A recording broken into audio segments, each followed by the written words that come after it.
I'm joined now in the studio by our own Ahmet Aliolu for some further analysis on that. This is exactly what some in Turkey had warned about. Turkey had said, extradite these suspects, let us try them here in Turkey where this crime was essentially committed, where they will receive a fairer trial and not have the option of the death penalty. But it seems Saudi is just pushing forward. Many would suspect to almost eliminate these people from being able to ever speak to anyone outside of Saudi itself.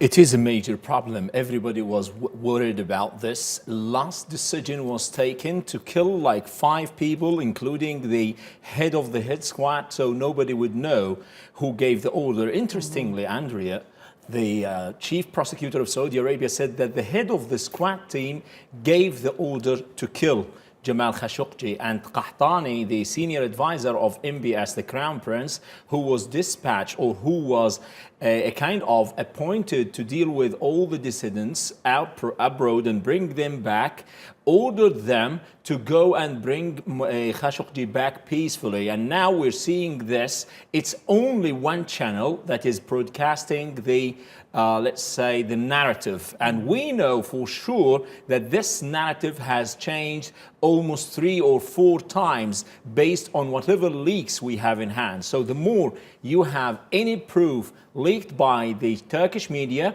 you have a twist in the narrative in Saudi Arabia. So far, the chief prosecutor is saying now that the investigation is still ongoing. On the other hand, he is asking death penalty for 5 of the hit squad. And so far, what we know for certain that he accused maybe Al-Mutrib as the one who gave the order. Will this satisfy the international community? I doubt it. And why wouldn't it satisfy the international community is because the common logic, accepted logic is that nothing happens in Saudi Arabia without the approval of the Crown Prince. That is how the Saudi government, or Saudi monarchy, works. What kind of men would extrajudicially take this initiative to just kill someone so high profile without the knowledge and approval of Mohammed bin Salman? This is the way how monarchies work, Andrea, especially in Saudi Arabia. Mohammed bin Salman is the most influential leader. He even dominates his own father, who is completely disregarded in the whole process of controlling the Saudi Arabia, the whole kingdom. Now, in order to kind of respond to all these suspicions, to kind of refute all those allegations, it's up to the Saudi officials to come out and say we are ready to have a kind of an independent investigation team that will carry out all these interrogation with these 18 people who are in custody. Because look, the most important guys are Ahmed al-Asiri, who is the deputy chief of the intelligence, and what we understand from different reports that he is not in custody. The other one is Saud al-Qahtani. We understand that he's still using his own Twitter account and he's still tweeting, who is the chief prosecutor today said that he's in custody and he's being investigated and interrogated. So it doesn't hold. Nobody knows what's happening behind the closed doors in Saudi Arabia. And what we know for sure that Jamal Khashoggi was killed in the consulate, and still he is questioning the body. So how come that you give an order of, or you ask for the death penalty for 5 of the hit squad? What about the others? Why exactly those? And where is the body? You're still saying that it's ongoing and we don't know the remains, while we have reports that it was dissolved. Why don't you have the reports so far? Didn't they confess? Didn't they admit the killing? Where is the body? So lots of questions, Mark, to be honest, rather than answers to these questions we have so far, Andrea. You may not know the inner workings of the Saudi kingdom, but I'm going to ask you anyway. I mean, how quickly, these men haven't even been tried, and we're already hearing about the death penalty being served to at least 5 of them. How quickly can this be pushed through in Saudi to have these men executed? It depends on the order of MBS. He would say, just kill them now, they will kill them. It's not a kind of a real prosecution where you have an outdoor, a kind of a transparent hearing where you're listening to the suspects and you record all of these things. It's, you know, like the chief prosecutor, when he came here to Turkey, he was asking for the audio tapes. He was asking for the mobile phones of Jamal Khashoggi. He never gave or any kind of a cooperation, solid evidence they have in hand. Everybody was asking about the testimonies. Can you give us the script, what these people did say? So we can at least have a look and we can, according to our discretion, say that this is a consistent kind of testimony where it holds water. But as far as we don't have anything in hand, it's only the Saudi investigators, it's only the Saudi intelligence community who are buying or who are selling this kind of narrative, and they're expecting the whole world to accept it. What we know for sure that MBS is the influential guy who would say whatever he wants, and those who are working as his own aides will never dare to take any step on the ground without his consultation, without his direct order. Right. And even, yeah. Let me ask you this then. I mean, do you think this could backfire very quickly? Because maybe from the Saudi prosecutor's perspective, it will show the international community that, look, we are pursuing justice quickly, swiftly. We are putting these men to trial immediately, and we will seek the death penalty to avenge the wrongful killing of one of our brothers, Jamal Khashoggi. Instead of it looking like swift justice, it will, of course, go out to the international community to say, what is the rush? Why are you potentially silencing the witnesses or perpetrators of this crime at this point? Could this indeed backfire again and make make another circus for the Saudi kingdom? Look, Andrea, what we know for sure, according to studies of history of autocratic kind of regimes like the one in Saudi Arabia, they think that they are controlling the channel, the medium, everything of any message they want to do and to send to anybody. And they think that they dominate everything. But unfortunately, this time, it was an international story where it backfired at the very beginning. They thought that they're going to cover up easily. And to think about it from the very beginning, dispatching this kind of team who contains forensic experts, who contains guys who know about the autopsy, who knows about the anatomy of body, using a even report speaking about it, and using one of the guards of Mohammed bin Salman himself as one of this hit team. This will raise lots of questions about the intentions and whether Mohammed bin Salman himself knows about it or not. For sure, the two airplanes that were used belong to a company that he is himself involved in. So lots of things directly pointing to Mohammed bin Salman, who is in there. They thought they can cover up with a kind of the single narrative they have from Saudi Arabia, and they thought that everybody is going to buy into that because of the, still Saudi Arabia is an indispensable investor.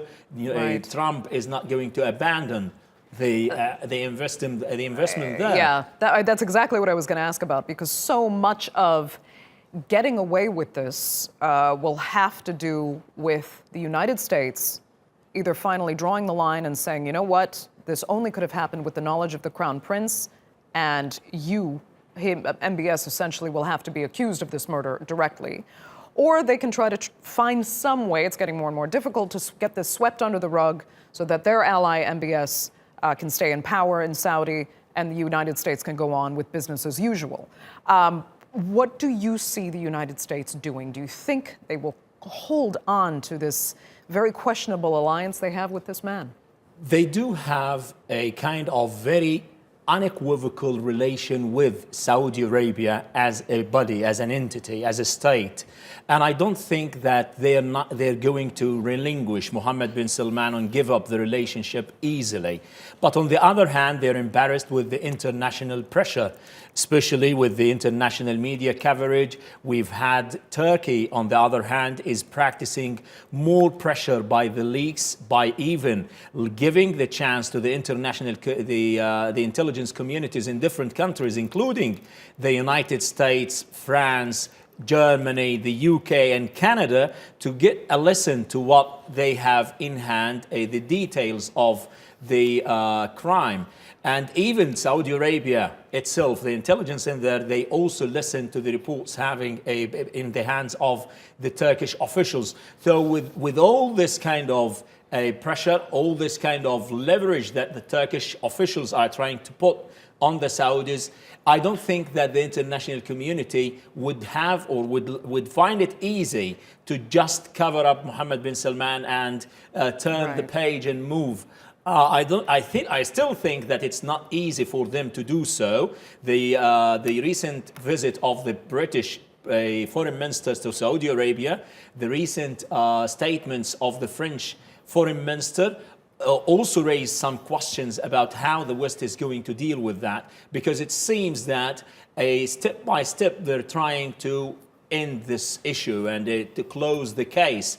Enough is enough. That's what they're trying to say. We want to make sure, that's the British foreign minister saying, we want to make sure that this crime does not happen again. But in order to prevent any kind of this violation of international law, a violation of the diplomatic mission in a sovereign country like Turkey, you should punish and hold accountable the doer, the perpetrator of the crime. And by this, you make sure that it never happens again. Exactly. I mean, the U.S. may be the most powerful broker in this scenario, but you have not just Turkey, but human rights organizations and the United Nations as well, Turkey in particular, though, really keeping up the pressure for this case to be carried out fairly and justly.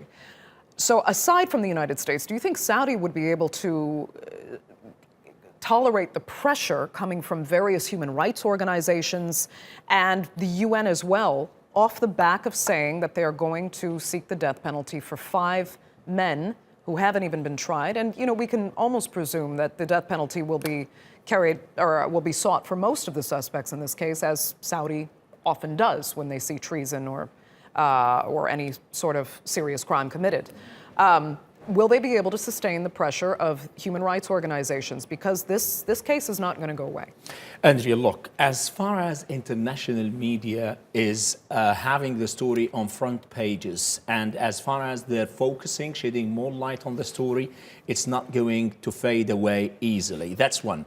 Second is the Turkish drip tactic that the Turkish officials adopted from the very beginning of the story.